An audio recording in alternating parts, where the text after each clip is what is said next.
أعوذ بالله من الشيطان الرجيم. بسم الله الرحمن الرحيم. الحمد لله رب العالمين، والعاقبة لأهل التقوى واليقين، والصلاة والسلام على محمد وآله الطيبين الطاهرين المعصومين الذين ذهب الله عنهم الرجس وطهرهم تطهيرا.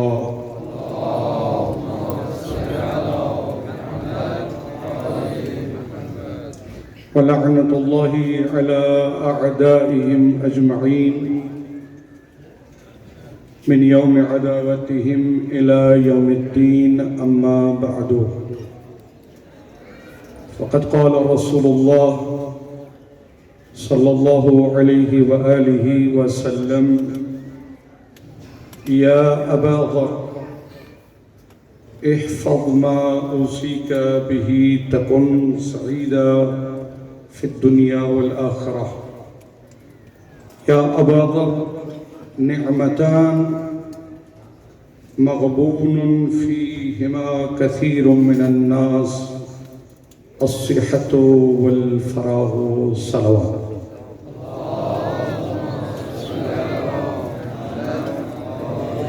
سیرت نبوی کی روشنی میں نسل جوان کی دینی تربیت، یہ میرا موضوع ہے. چند عرائض آپ کی خدمت میں پیش کروں گا. نوجوانی کی عمر خاص اور عظیم نعمت ہے، جس کا دورانیہ 15 سال سے 40 سال تک ہوتا ہے. اس عرصے میں انسان کے قوا اپنے کمال کو پہنچ جاتے ہیں. قرآن مجید میں بھی اس بات کی طرف اشارہ ہوا. سورہ احقاف آیت نمبر 15: حَتَّى إِذَا بَلَغَ أَشُدَّهُ وَبَلَغَ 40 سَنَةً، یہاں تک کہ وہ رشد کامل یعنی بھرپور جوانی کو پہنچا اور 40 سال کا ہو گیا. ابن کثیر نے اس آیت کے ضمن میں جو تفسیر کی ہے، اذا بلغ اشدہ، اس کی تفسیر کی ہے اے قوا و شبا، یعنی جب وہ طاقتور ہوا اور جوان ہوا. بلغ 40 سنہ، اس کی تفسیر میں لکھتے ہیں تناہا عقلہ و فہمہ، جب اس کی عقل اور شعور اپنے کمال کو پہنچ جائے. مفسر قرآن علامہ شیخ محسن علی نجفی مبتذلہ العالی نے تفسیر القوثر میں اسی آیت کے ضمن میں خوبصورت جملہ لکھا ہے کہ اشد بلغ اشدہ، فرماتے ہیں کہ رشد عقلی کو کہتے ہیں بچہ اس حد تک جب رشید اور سمجھدار ہو جائے کہ اپنے نفع اور نقصان کو سمجھنے لگ جائے. یہ اشدہ رشد عقلی کی ابتدا ہے اور اس کی تکمیل 40 سال میں ہوتی ہے. بلغ 40 سنہ، 40 سال کا ہونے پر اس کی رشد عقلی مکمل ہو جاتی ہے اور وہ اب قدروں کو سمجھنے لگ جاتا ہے اور مکمل طور پر ماہر بن جاتا ہے. یہ 15 سال سے 40 سال کی جو عمر ہے، یہ جوانی اللہ تعالیٰ کی نعمتوں میں سے ایک عظیم نعمت ہے. یہ زندگی کا بہترین سرمایہ ہے. اس حصے میں انسان کے اعضاء و جوارح بھرپور کام کرتے ہیں، حواس ساتھ دیتے ہیں، آنکھیں سالم ہوتی ہیں، کان بھی سماعت کے لیے مکمل تیار ہوتے ہیں. لیکن جیسے ہی یہ جوانی ختم ہو جاتی ہے اور بڑھاپا آ جاتا ہے، پھر انسان ان قوتوں سے محروم ہو جاتا ہے۔ دین اسلام میں میں نہ تو آیات ذکر کروں گا نہ باقی ائمہ علیہ السلام کی حدیث، چونکہ پیغمبر اکرم صلی اللہ علیہ وآلہ وسلم نے جو کچھ ارشاد فرمایا وہ بیان کروں گا۔ خاص اہمیت دی ہے پیغمبر اکرم نے جوانوں کو، اور آپ جانتے ہیں کہ 27 رجب گزر ہے، عید بعثت تھی۔ اعلان رسالت کے بعد جب آپ خانہ کعبہ کے پاس مقام ابراہیم پہ تشریف فرما ہوتے تو سب سے زیادہ آپ کے ارد گرد جوان موجود ہوتے تھے، اور آپ جوانوں کو سب سے زیادہ اہمیت دیتے تھے۔ اور جب آیا تھا قبیلہ خزرج کا سردار مدینے سے کسی سے مدد مانگنے کے لیے، اور جب طواف کرنے آیا اور مقام ابراہیم کے پاس پیغمبر اکرم کو دیکھا تو کہتے ہیں میں نے دیکھا کہ جوانوں نے اس شخصیت کو اپنے گھیرے میں لیا ہوا ہے۔ وہ کہتے ہیں مجھے بوڑھے ایک دو نظر آئے ہیں، باقی اکثریت جوان تھے۔ جوانی کی اہمیت پاک پیغمبر حضرت محمد مصطفیٰ صلی اللہ علیہ وآلہ وسلم، صلوات پڑھیے۔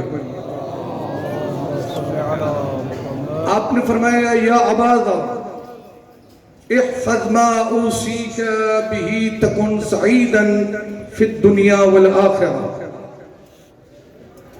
فرمایا اے ابو ذر یاد کر لو، پلے باندھ لو میری اس وصیت کو۔ اگر تم نے اس وصیت کو پلے باندھ لیا اور یاد کر لیا، تکن سعیدا فی الدنیا والآخرہ، تو دنیا میں بھی کامیاب ہوگا اور آخرت میں بھی کامیاب ہوگا۔ یا ابا ذر نعمتان مغبون فیہما کثیر من الناس۔ فرمایا ابو ذر دو نعمتیں ایسی ہیں اکثر لوگ جن کے بارے میں دھوکے میں ہیں اور غفلت میں ہیں۔ الصحت والفراغ، پہلی نعمت کا نام ہے صحت اور تندرستی، اور دوسری نعمت ہے فراغ اور فرصت۔ اب فرمایا یا ابا ذر اغتنم خمسا قبل خمس، اے ابو ذر 5 چیزوں کو 5 چیزوں سے پہلے غنیمت سمجھو۔ فرمایا شبابک قبل حرمک، جوانی کی قدر کرو بڑھاپا آنے سے پہلے۔ جوانی کو غنیمت سمجھو بڑھاپے سے پہلے۔ وصحتک قبل سقمک، صحت کو نعمت سمجھو غنیمت سمجھو بیماری سے پہلے۔ وغناک قبل فراغک قبل فقرک، امیری اور دولت مندی کو غربت سے پہلے غنیمت سمجھو۔ وحیاتک قبل موتک، اور موت سے پہلے زندگی کو غنیمت سمجھو۔ ان میں سے مہم جو میرے موضوع سے مربوط تھا، فرمایا وشبابک قبل حرمک، ابھی جوانی ہے، ابھی اس کی نعمت کو اس کی قدر کو سمجھو۔ اس حدیث مبارکہ میں جوانی کو بڑھاپے سے پہلے غنیمت بتایا گیا ہے، اس لیے کہ بڑھاپے میں انسان وہ اعمال اس کثرت سے انجام نہیں دے سکتا جس کثرت کے ساتھ وہ جوانی میں انجام دے سکتا ہے۔ اب جب بڑھاپا آ جاتا ہے، بیماریاں ہر طرف سے گھیر لیتی ہیں۔ ہمارے پاکستان کا کلچر آپ سمجھتے ہیں، جب ریٹائر ہو گیا، بوڑھا ہو گیا، اب کسی کام کا نہیں ہے، اب اولاد کہتے بابا حج پہ جاؤ۔ اب جب اس کی ٹانگیں کانپ رہی ہیں، پاکستان کے جو حاجی صاحبان ہوتے ہیں، اگر نصیر صاحب تشریف فرمائے، ایک مومن بھی ہیں، ہم اکٹھے تھے 2014 میں حج پر، تو پاکستانی جو حاجی صاحبان ہوتے ہیں سب سے زیادہ عمر رسیدہ ہوتے ہیں۔ کسی کو اٹھا کے لے جانا پڑتا ہے، کسی کی ویل چیئر ہوتی ہے، جبکہ باقی خاص طور پہ ایران اور باقی ممالک کے جو حاجی صاحبان ہوتے ہیں وہ جوان زیادہ ہوتے ہیں۔ اب کسی کام کا نہیں رہا، بابا داڑھی بھی رکھ لو، مسجد کی زینت بن جاؤ۔ میں آپ کی بات نہیں کر رہا، آپ ایک صلوات پڑھیے بآواز بلند۔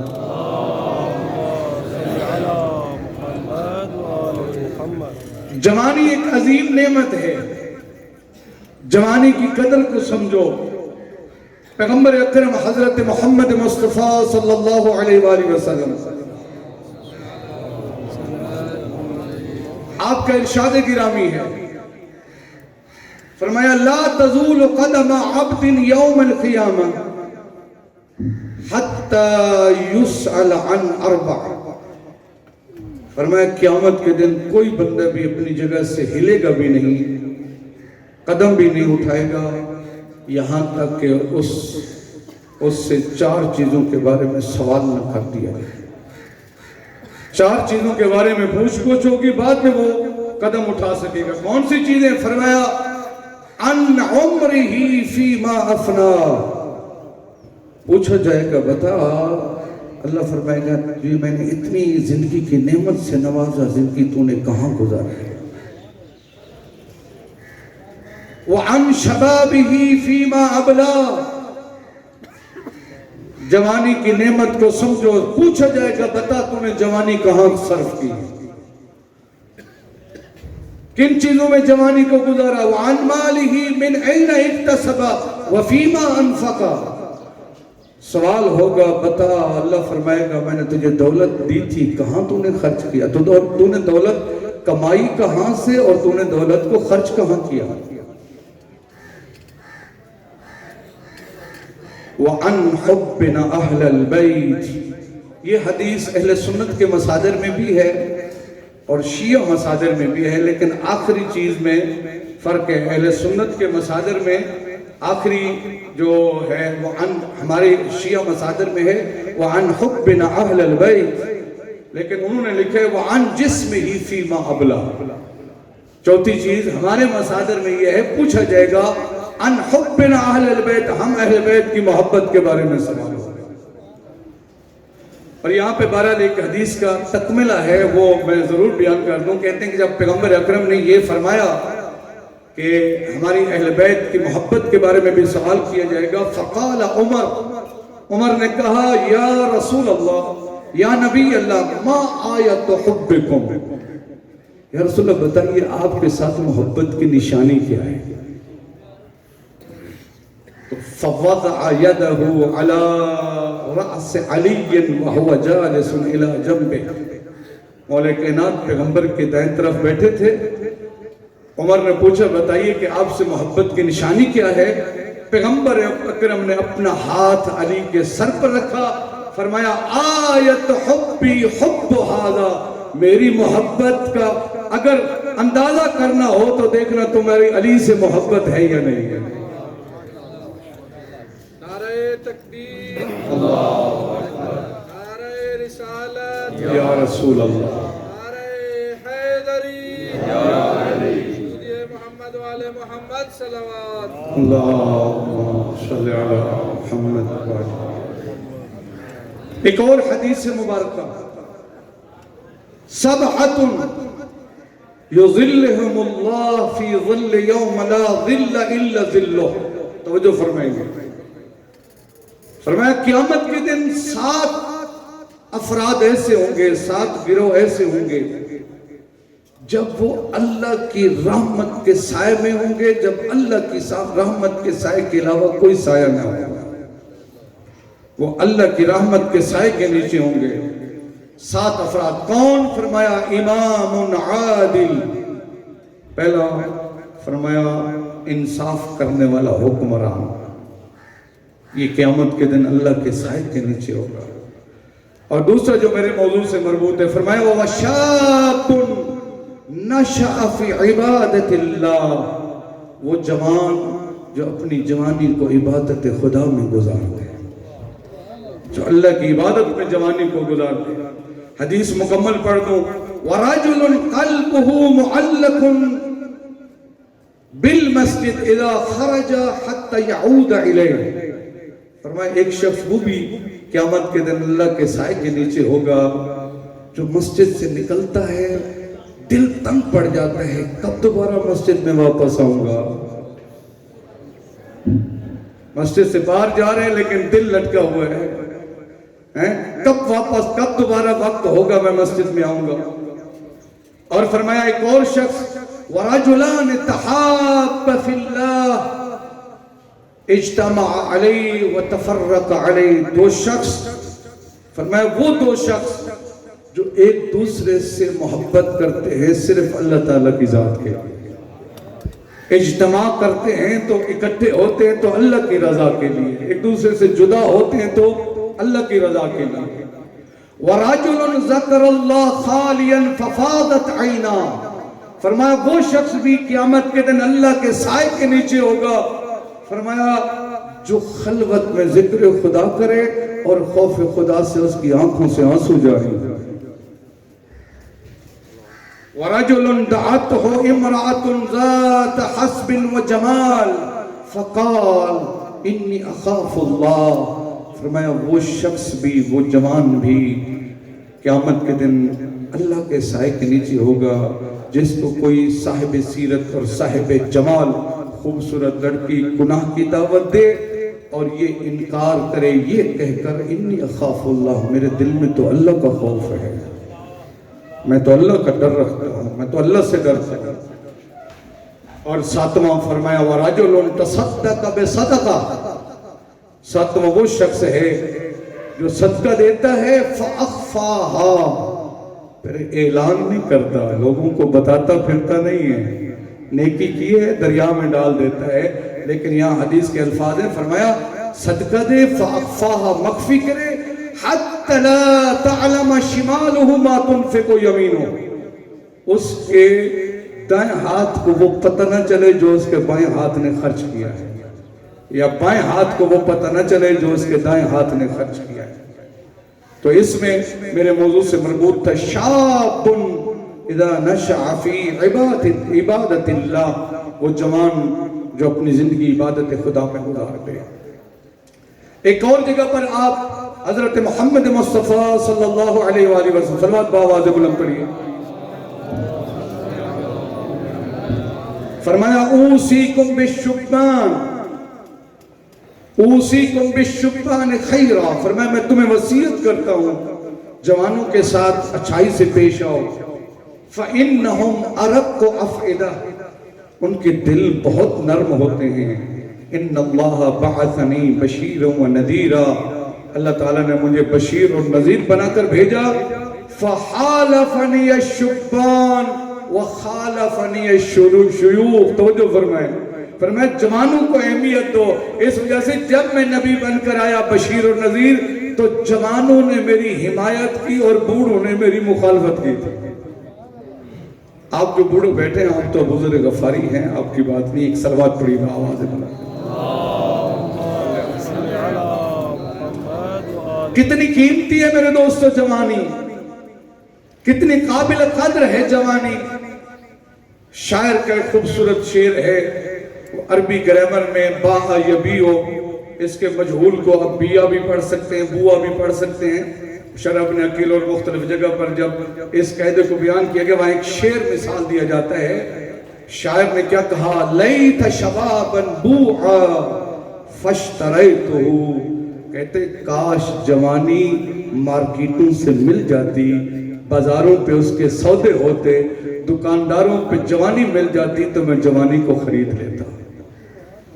لیکن ابھی جو آپ جوانی کے مراحل میں ہیں، اللہ تعالیٰ کی آپ کے پاس خاص نعمت ہے۔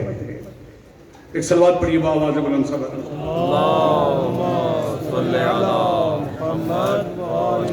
اب پیغمبر اکرم کی زندگی نے، آپ کی زندگی سے چند اصول میں لکھ کر لے آیا ہوں، آپ نے نوجوانوں کی تربیت کے لیے جو اصول فراہم کیے۔ اگر ہم نوجوانوں کی تربیت کرنا چاہتے ہیں، آپ میں سے اکثر حضرات نمائندہ لوگ ہیں اپنے اپنے علاقوں سے، اپنے اپنے گاؤں سے، اور آپ لوگ ہی مسجدوں کی زینت ہیں، اور وہاں جتنی بھی تبلیغی سرگرمیاں ہوتی ہیں آپ ہی ان کے روح رواں ہیں، بہت مہم ہے ہمارے لیے۔ فرمایا اگر جوانوں کی تربیت کرنا چاہتے ہیں تو سب سے پہلا اصول یہ ہے کہ جبر اور تحکم اور زبردستی سے پرہیز کرو، زبردستی نہ کرو، نوجوانوں کو محبت سے پیش آؤ، خود پیغمبر اکرم حضرت محمد مصطفیٰ صلی اللہ علیہ وآلہ وسلم آپ کو ارشاد ہوا قرآن مجید میں انما انت مذکر لست علیہم بمسیطر، فرمایا آپ صرف نصیحت کرنے والے ہیں. یہ بھی ہمارے لیے اصل ہے، ہم نے کیسے نوجوانوں کی تربیت کرنی ہے. فرمایا انما انت مذکر، آپ صرف نصیحت کرنے والے ہیں. لست علیہم بمسیطر، آپ ان پر مسلط نہیں ہیں. ایک اور جگہ پر فرمایا وما انت، یہ جو بھی پڑھی آیت انما انت مذکر، یہ سورہ غاشیہ کی آیت نمبر 22. سورہ قاف کی آیت نمبر 45 میں ارشاد فرمایا وما انت علیہم بجبار فذکر بالقرآن، فرمایا آپ ان پر زبردستی کرنے والے نہیں ہیں، آپ صرف قرآن کے ذریعے ان کی نصیحت کریں. تو یہ ہمارے لیے اصل ہے. سورہ یونس کی آیت نمبر 99 میں ارشاد فرمایا افانت تکرہ الناس حتی تکونوا مؤمنین، فرمایا کیا آپ لوگوں کو ایمان لانے پر مجبور کر سکتے ہیں؟ فرمایا ایمان کی دعوت جب اور تحکم اور زبردستی نہیں ہو سکتی ہے. تو کبھی بھی ہمیں نوجوانوں کو تبلیغ کرنے میں ان کے اوپر ہم زبردستی اپنا حکم نافذ نہ کریں، محبت سے ان کو سمجھائیں، پیار سے ان کو سمجھائیں. ایک طریقہ یہ ہے کہ نوجوانوں کی تربیت کا پیغمبر اکرم کی سیرت کی روشنی میں کہ آپ اچھائیوں اور برائیوں کا بیان کریں. آپ نوجوان کو بتائیں اچھائیاں کیا ہیں اور برائیاں، توجہ ہے آپ سب کی، اچھائیاں کیا ہیں اور برائیاں آپ ان کو بتائیں. قُوا أَنفُسَكُمْ وَأَهْلِيكُمْ نَارًا، اس آیت کے ضمن میں علامہ مجلسی لکھتے ہیں کہ ایک طریقہ یہی ہے، قرآن میں ہے کہ اپنے آپ کو اور اپنے اہل و عیال کو جہنم کی آگ سے بچاؤ، جہنم سے بچاؤ. تو فرمایا ایک طریقہ یہ ہے کہ آپ اپنے نوجوانوں کو محبت سے اچھائیاں بھی بتائیں اور محبت سے ان کو برائیاں بھی بتائیں. والدین بیٹھیں اپنے اولاد کے ساتھ، اپنے بیٹے کے ساتھ، اپنی بیٹی کے ساتھ بیٹھیں، ان کو بتائیں صلہ رحمی کیا ہوتی ہے، ان کو بتائیں سچ کی اہمیت کیا ہے، ان کو بتائیں کہ دوسرے جو اوصاف حمیدہ ہیں ان کے بارے میں بات کریں، ان کو بتائیں حسد کیا ہوتا ہے، غیبت کیا ہوتا ہے، غیبت سے ہمیں کیسے بچنا ہے. فرمایا کہ ان کے ساتھ گفتگو کرو، ان کے ساتھ بیٹھو، ان سے بات کرو، محبت سے ان کو سمجھاؤ. ایک بڑی اہم چیز نوجوانوں کی تربیت میں وہ ہے نوجوانوں کو مطمئن کرنا. ان کو قانع کریں، ان کو مطمئن کریں، ان کو محبت سے سمجھائیں.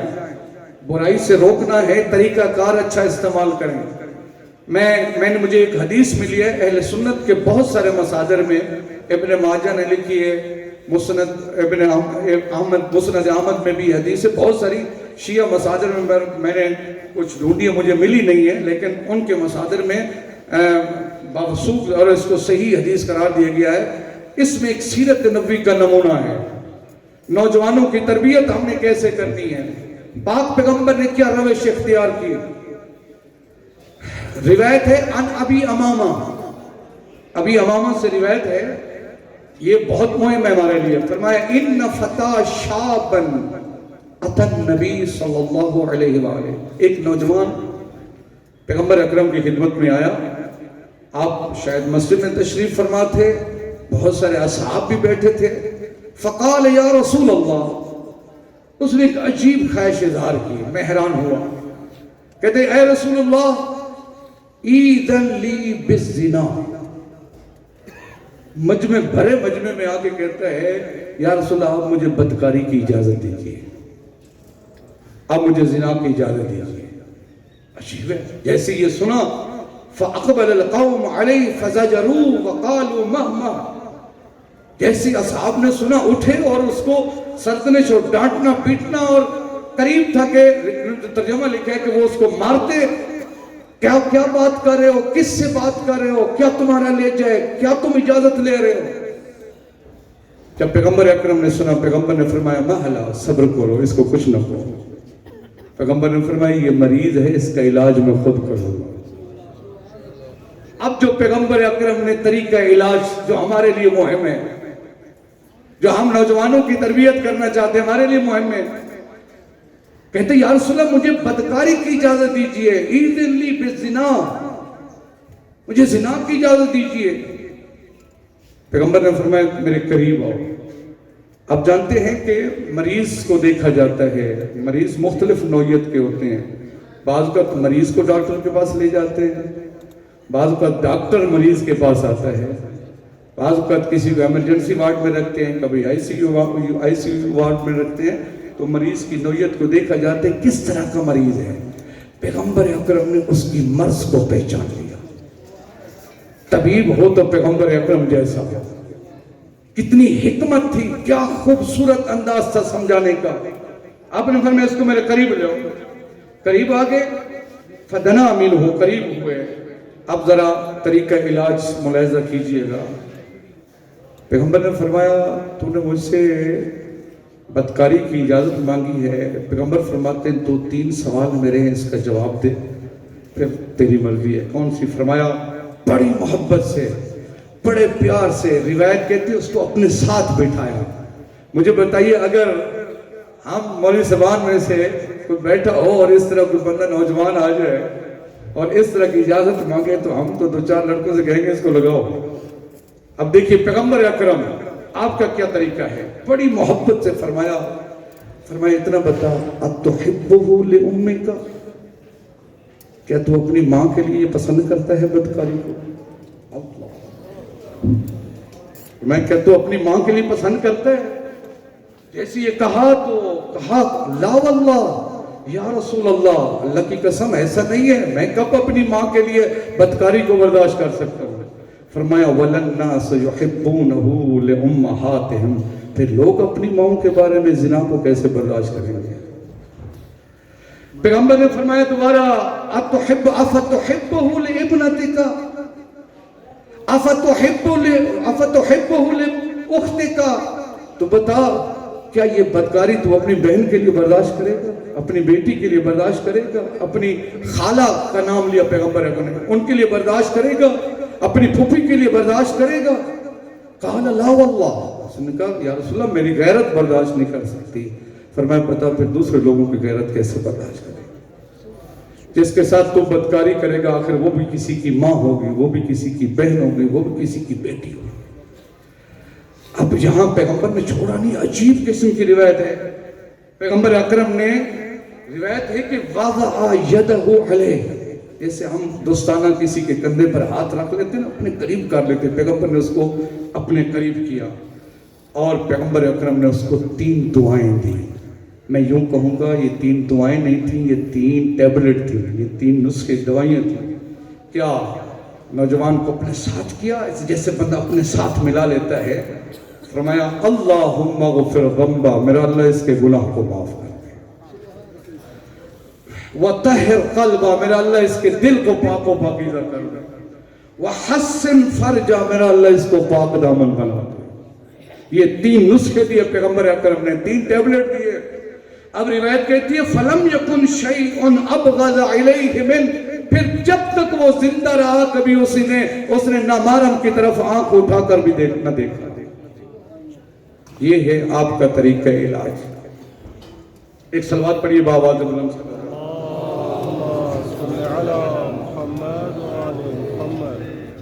اب ہمارا طریقہ علاج جو ہوتا ہے آپ خود بہتر سمجھتے ہیں. ایک اور پیغمبر اکرم کی سیرت سے نوجوانوں کی تربیت، دینی تربیت. فرمایا ان کو عزت دو، ان کو تکریم دو، ان کو حیثیت دو. خود خالق کائنات نے ارشاد فرمایا وَلَقَدْ كَرَّمْنَا بَنِي آدم، اللہ فرماتے ہیں میں نے بنی آدم کو عزت و تکریم سے نوازا ہے. پیغمبر اکرم حضرت محمد مصطفیٰ صلی اللہ علیہ وآلہ وسلم، صلوات پڑھیے بآواز بلند. آپ نے فرمایا اکرموا اولادکم واحسنوا ادبہم، فرمایا اپنی اولاد کا اکرام کرو، اپنے نوجوان نسل کو عزت دو. ہمیں نوجوانوں کو عزت دینی چاہیے، ہمیں ان سے پیار سے پیش آنا ہے. کیسے عزت دیں؟ میں 1-2 موارد پیش کرتا ہوں. کیسے عزت دیں نوجوانوں کو، نوجوانوں کی تکریم کیسے کریں؟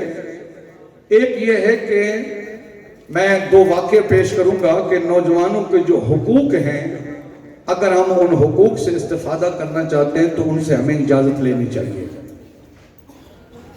مثال کے طور پر میں ایک مثال دیتا ہوں، آپ توجہ فرمائیں کہ بہت مہم ہے۔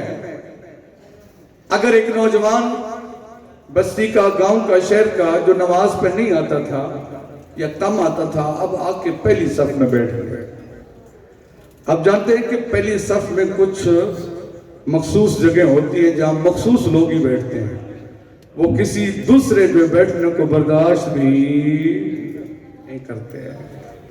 اگر کوئی نوجوان بیٹھ کے دکھائے نہ ذرا، وہ جو بعض ہمارے بوڑھے ہوتے ہیں انہوں نے پکی جگہ بنائی ہوتی ہے، ٹھیک ہے، تو وہ کسی کو نہیں بیٹھنے دیتے وہاں پر، پکی جگہ ہوتی ہے، اور کوئی بیٹھ بھی جائے یا تو اٹھا دیں گے، اٹھائیں گے نہیں تو گھور گھور کے اس کو ضرور دیکھیں گے۔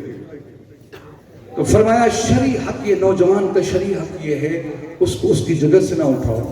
کوئی بڑا آ گیا ہے، بزرگ آ گیا ہے، ڈاکٹر آ گیا ہے، عالم آ گیا ہے، جہاں نوجوان ایک دفعہ بیٹھ گیا ہے اس کو آپ کے اٹھانے کا حق حاصل نہیں ہے، وہ اس کا اپنا حق ہے۔ السابقون السابقون، مسجد میں شرعی طور پہ جو آ کے پہلے بیٹھ جائے تو اس کا پہلا حق ہے، آپ نہیں اٹھا سکتے۔ ایک نوجوان جو بیچارہ معاشرے کا پسا ہوا ہے اور زخم زدہ ہے، وہ دل میں اس کا خیال پیدا ہوتا ہے مسجد میں جاؤں، تو وہ مسجد کے جو پکے نمازی ہوتے ہیں اس کو گھور گھور کے ایسی باتیں کریں گے، آئندہ وہ مسجد کا نام بھی نہیں لے گا۔ یہ ہماری تربیت کے اصول ہیں۔ وہ بیچارہ پھنس جاتا ہے، اس کو اتنی باتیں سننی پڑتی ہیں۔ میں حیران ہوا، اس سلسلے میں بھی مجھے ایک واقعہ ملا، حضرت امام محمد باقر علیہ السلام، آپ نے فرمایا کہ جو بچے مسجد میں آتے ہیں ان کو آخری صف میں نہ بٹھاؤ۔ دیکھیے ایک خوبصورت اصول مہیا کیا۔ جو نوجوان آتے ہیں مسجد میں، ہماری عادت یہ ہوتی ہے ان کو سب سے آخر میں بٹھاؤ، آگے بڑھے بڑھے۔ فرمایا نہیں، فرقوا بینہم، یہ روایت ہے کہ ان کو مختلف جگہ پہ بٹھاؤ، حتیٰ پہلی صف پہ بٹھاؤ، اتنے اکٹھے بچے نہ بٹھاؤ کہ وہ فاصلہ لازم آ جائے پہلی صف میں، ان کو فرقوا بینہم، صفوں میں ان کو علیحدہ علیحدہ بٹھاؤ۔ جب علیحدہ علیحدہ بٹھاؤ گے، پہلی صف میں بھی بچے بٹھاؤ، دوسری صف میں بچے بٹھاؤ، تو ان کو اپنی عزت ملے گی، ان کو اپنے مقام کا احساس ہوگا۔ دیکھیے کیسے نوجوانوں کی تربیت کرنی ہے۔ پیغمبر اکرم، ایک روایت ہے کہ پیغمبر اکرم مسجد میں تھے، ماہ مبارک تھا یا کوئی اور تھا، کوئی خوشی کا موقع تھا اور شربت تقسیم کر رہے تھے۔ پیغمبر اکرم نے فرمایا شربت میں خود تقسیم کروں گا۔ مسجد میں ایسے نمازی لین میں بیٹھے ہوئے ہیں، پیغمبر اکرم نے شربت اٹھایا، نوجوانوں کے حقوق کی بات کرو آپ کی سیرت کی روشنی میں، آپ نے ایسے شربت دینا شروع کر دیا ایک ایک نمازی کو۔ روایت یہ ہے کہ ایک نوجوان کی باری ہے، نوجوان بیٹھا تھا، اس کے ساتھ ایک بزرگ سفید ریش بیٹھے ہوئے تھے۔ اب پیغمبر اکرم کی یہ بھی خواہش تھی کہ اس بزرگ کا بھی احترام کیا جائے، لیکن یہ بھی تھا کہ بچے کا حق بھی ضروری ہے۔ پیغمبر اکرم نے بچے سے پوچھا ان اذنت لی اعطیتہ، وہ پیغمبر جو اولا بالتصرف ہے، وہ بچے سے پوچھ رہے ہیں کہ کیا تیری اجازت ہے؟ باری تیری ہے، حق تیرا ہے، کیا تیری اجازت ہے میں پہلے اس بزرگ کو پلا دوں؟ تو وہ بچہ بھی پتہ نہیں کہاں کا تھا، اس نے کہا لا یا رسول اللہ، اس نے کہا نہیں یا رسول اللہ میری باری ہے تو میں لوں گا۔ روایت کہتی ہے فَأَعْطَاهُ رسول اللہ، پیغمبر اکرم نے اس کو پہلے شربت پلایا، فرمایا تیرا حق پہلے تھا، اس بزرگ کا حق بعد میں۔ ہمیں بھی ان اصولوں کی رعایت کرنی چاہیے جو پیغمبر اکرم نے اصول دیے ہیں۔ محبت سے پیش آئیں، پیار سے پیش آئیں، اخلاق سے پیش آئیں، اور ان سے جب محبت کریں گے نوجوانوں سے، اچھا رویہ ان کے ساتھ رکھیں گے تو وہ یقیناً اسلام کی طرف مائل ہوں گے۔ آخری بات اور آخری واقعہ بیان کروں کہ پیغمبر اکرم کا ہمسائے میں ایک یہودی رہتا تھا، اس کا ایک نوجوان بیٹا تھا، وہ بیمار ہو گیا۔ پیغمبر کو پتہ چلا، پیغمبر اکرم اس کے گھر تشریف لے گئے۔ یہ آپ کی سیرت طیبہ ہے۔ نوجوان کا پتہ چلا کہ بیمار ہے، اس کے گھر تشریف لے گئے، احوال پرسی